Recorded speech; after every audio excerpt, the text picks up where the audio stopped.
शदीद गर्मी के मौसम में आपकी सबसे बड़ी परेशानी का हल लेकर आई हूँ। ईद के इस खास मौके पर हरा मसाला बहुत ही ज़्यादा इस्तेमाल किया जाता है, जिससे संभालना बहुत मुश्किल होता है। अगर इसे ना संभालें तो ये जल्द ही ख़राब होना शुरू हो जाता है। आज आपके साथ बहुत ही ज़बरदस्त टिप्स शेयर करूंगी। हरा धनिया और हरा पुदीना लंबे अरसे तक के लिए, आप बल्कि 2 साल के लिए भी इनको सेव करके रख सकते हैं। ये कभी भी खराब नहीं होगा। और जब ईद आती है तो इस तरह की जो चीज़ें होती हैं वो बहुत ज़्यादा महंगी भी हो जाती हैं, और ईद के मौका पर हमें दूसरे काम भी बहुत ज़्यादा होते हैं, तो इन छोटे छोटे कामों में हमारा बहुत ज़्यादा वक्त सर्फ हो जाता है। तो यहाँ पर कुछ पुदीने की मैंने गड्डियाँ ली हैं, तो इनको तोड़ना अगर आपको मुश्किल लगता है तो इस तरह से एक टोकरी ले लें और इस तरह एक डंडी उसमें फंसा दें और नीचे से खींच लें। यकीन करें बहुत ही आसानी के साथ आप ढेरों ढेर पुदीना तोड़ के रख सकती हैं। बाकी अगर अपना आप दूसरा तरीका इख्तियार करना चाहती हैं, जैसे कि देसी तरीका है, तो उस तरीके से भी आप ढेरों ढेर पुदीना तोड़ के रख सकते हैं। यहाँ मैंने 4 से 5 गड्डियाँ पुदीना तोड़ के रख लिया है। अब यहाँ पर मैंने एक मोटी गड्डी हरे धनिये की ली है, उसको भी हम बहुत ही बारीक कटिंग करके रख लेंगे। तो बहुत ही आसान तरीका है। हरा धनिया और पुदीना आप लंबे अरसे के लिए सेव करके रख सकती हैं। आप चाहे तो इसको खाने में, सालन में इस्तेमाल कर सकती हैं, और आप चाहे तो इसको चटनी रायते में भी इस्तेमाल कर सकती हैं। तो यहाँ पर मैंने हरा धनिया कटिंग करके रख लिया है, और इसको भी अब मैं किसी टोकरी में निकाल लूँगी। अब यहाँ पर मैंने कुछ हरी मिर्चें ली हैं, तकरीबन इनकी क्वांटिटी 1 पाव होगी, और इनकी भी डंडियाँ लैदा कर लेंगे, और डंडियाँ लैदा करके इसको प्लेट में रख लेंगे। अब यहाँ पर मैंने सारी हरी मिर्चें जो हैं वो डंडियों से लैदा कर ली हैं। अब यहाँ पर हर चीज़ को, धनिया, पुदीना, हरी मिर्च, इन तमाम चीज़ों को अच्छी तरह से हम वॉश कर लेंगे, ताकि इनकी जितनी भी मिट्टी है वो सारी की सारी निकल जाए। और इसके बाद में इसको अब किसी सायेदार जगह में फैला दूंगी। नीचे कपड़ा बिछा के आप इसके ऊपर ये फैला दें, और 1 से 2 घंटे में ये सब चीज़ें सूख कर बिल्कुल खुश्क हो जाएंगी। तो यहाँ पर आप देख सकते हैं कि हरा पुदीना जो है वो अच्छी तरह से खुश्क हो चुका है, और हरा धनिया भी अच्छी तरह से खुश्क हो चुका है, और हरी मिर्चें जो थी वो भी पापड़ की तरह खुश्क हो चुकी हैं। ये तीनों चीज़ें अच्छी तरह से खुश्क हो चुकी हैं। अब आपने जब सालन बनाना है तो जितना आपको हरा धनिया चाहिए आप उस हिसाब से थोड़ा सा निकाल लें, और ये धुला हुआ है, पहले से ही वॉश है, और इसको आप हांडी में, सालन में अपनी क्वांटिटी के हिसाब से इस्तेमाल कर सकते हैं। और आप इसको 2 साल भी रखेंगी तो ये कभी भी ख़राब नहीं होगा। अब यहाँ पर मैंने थोड़ा सा हरा धनिया लिया है, मैं इसका पाउडर बना लूँगी। यहाँ पर आप देख सकते हैं कि कितना फाइन पाउडर बना है। इसका हरा धनिया पाउडर है ये हमारा। हम इसको किसी प्लेट में निकाल लेंगे और इसको अब एक साइड पे रख देंगे।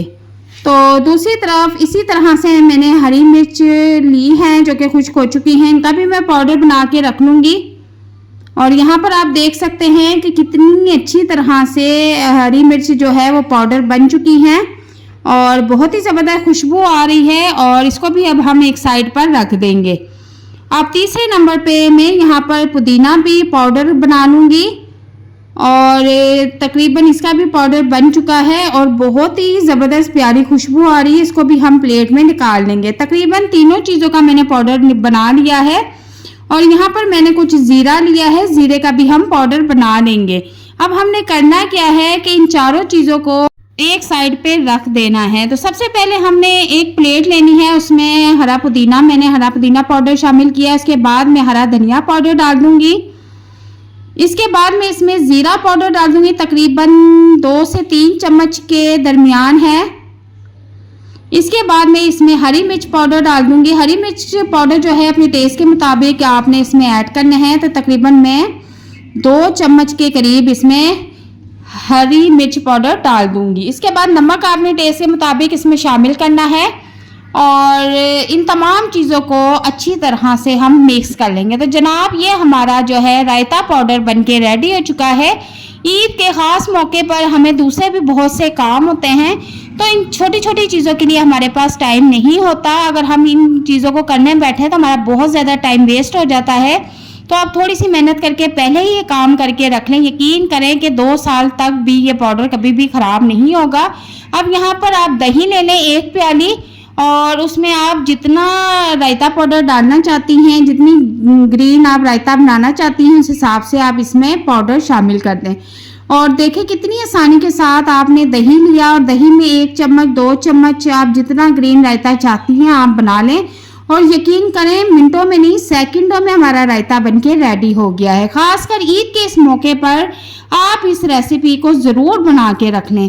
यहाँ पर अब हम एक काम और कर लेंगे। यहाँ पर मैंने तकरीबन 2 गड्डी पुदीना ले लिया है, और इसमें 8 से 10 हरी मिर्चें डाल दी हैं, और इसके बाद इसमें 1 से 2 लहसुन की गट्ठी डाल दी है, और इन तमाम चीज़ों का मैंने पेस्ट बना लिया है। अब इनको क्या करेंगे कि हम क्यूब्स में इसको जमा देंगे। तो ये भी रायते के लिए हम रेडी कर रहे हैं ईद पर। अगर आप पाउडर नहीं बनाना चाहते तो आप इस तरह से रायते की चटनी बनाकर इसको क्यूब्स की शेप में रख लें और इसको फ्रीज़ कर दें। 24 घंटे के बाद इसको बाहर निकालें तो ये कुछ इस कंसिस्टेंसी में होती है। इसको अब हम किसी परात में निकाल लेंगे, और परात में निकालने के बाद आप देखें कि क्यूब्स की शक्ल में हमारा जो रायता पेस्ट है वो बनके रेडी हो गया है। तो आपने करना क्या है कि ये बहुत ही जल्दी मेल्ट हो जाते हैं। आपने दही लेना है, और खाने से तकरीबन 15-20 मिनट पहले, कि आपको पता हो कि खाने में इतना टाइम है, हमने इतनी देर तक लंच करना है, तो आप उस हिसाब से दही ले लें और उसमें 1 या 2 क्यूब्स डाल के रख दें। यकीन करें 10 से 12 मिनट में वो जो क्यूब्स है वो बिल्कुल मेल्ट हो जाता है, और आप देख सकते हैं कि रायता जो है कितनी आसानी के साथ बनके रेडी है।